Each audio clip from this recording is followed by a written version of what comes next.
श्री कृष्ण कहते हैं, मनुष्य जैसा श्रद्धा से सोचता है वैसा ही वह बन जाता है। आपके विश्वास ही आपकी वास्तविकता रचते हैं।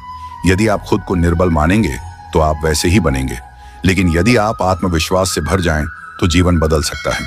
यह उपदेश श्रीमद् भगवत गीता के 17वें अध्याय से लिया गया है, जहां श्री कृष्ण श्रद्धा, विश्वास और आस्था की प्रकृति को स्पष्ट करते हैं।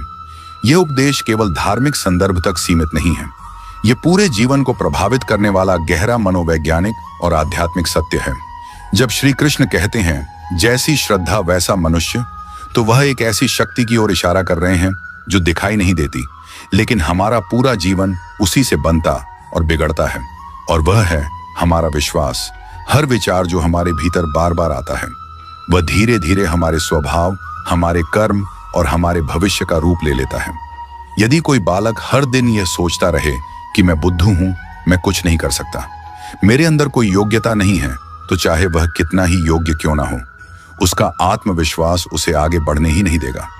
दूसरी ओर एक सामान्य प्रतिभा वाला व्यक्ति यदि यह सोच ले कि मैं कर सकता हूं, मैं प्रयास करता रहूंगा, ईश्वर मेरे साथ है, तो वह अपनी सीमाओं से परे जाकर बड़े कार्य कर सकता है।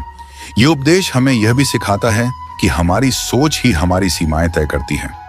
आप अगर स्वयं को हमेशा दूसरों से कम समझेंगे तो यह भावना धीरे धीरे आपके व्यक्तित्व में समा जाएगी। आप अपने भीतर जो भी विश्वास बोते हैं वही आपकी आदत बनते हैं, और वही आदतें आपको या तो ऊपर उठाती हैं या नीचे गिरा देती हैं। श्रद्धा का मतलब यहाँ केवल ईश्वर में विश्वास नहीं है, बल्कि अपने आप में, अपने लक्ष्य में, अपने कर्म में और अपने जीवन के उद्देश्य में गहराई से यकीन करना है।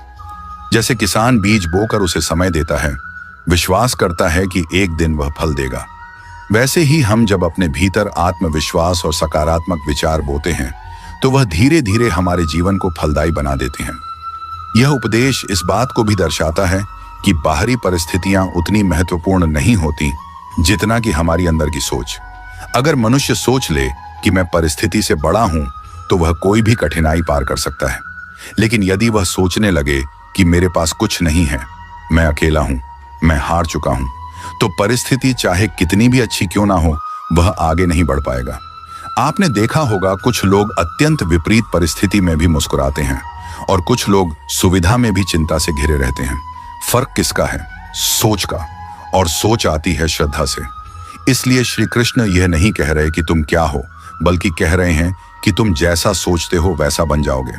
अगर तुम सोचते हो कि ईश्वर तुम्हारे साथ है, तो कठिनाई